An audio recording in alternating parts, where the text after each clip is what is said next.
विटा येथे बोलवण्यात आलेल्या विविध विषयांवरील आढावा बैठकीसाठी 42 पैकी तब्बल 36 ग्रामविकास अधिकाऱ्यांनी दांडी मारल्याने राज्यमंत्री योगेश कदम यांनी चांगलाच रुद्रावतार धारण केला।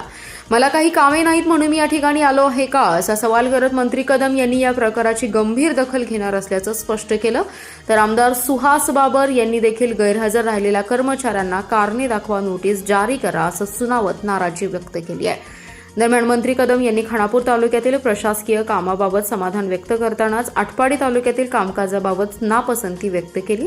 विटा येथे राज्यमंत्री योगेश कदम यांची आढावा बैठक आयोजित करण्यात आली होती। बैठकीस आमदार सुहास बाबर, सभापती सुवर्णा भोसले, नगराध्यक्षा काजल मेहद्रे, उपनगराध्यक्ष अमोल बाबर, उपसभापती सुहास शिंदे, प्रांताधिकारी विक्रमसिंग बांदल, उपविभागीय पोलीस अधिकारी विपुल पाटील आदींसह मान्यवर उपस्थित होते।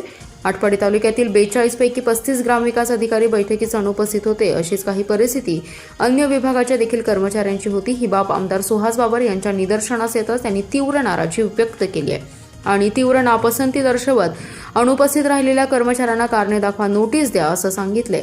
तोच धागा पकडून मंत्री कदम यांनी याबाबत अधिकाऱ्यांना चांगलंच फैलावर घेतलं। आटपाडीचे गटविकास अधिकारी कुंभार यांना आपणाला या ठिकाणी काम करावायचं नाही का, तसं असेल तर तसंच सांगा, विभाग प्रमुख म्हणून याची सर्व जबाबदारी तुमची असेल असंही कदम यांनी आटपाडीच्या गटविकास अधिकाऱ्यांना सुनावले।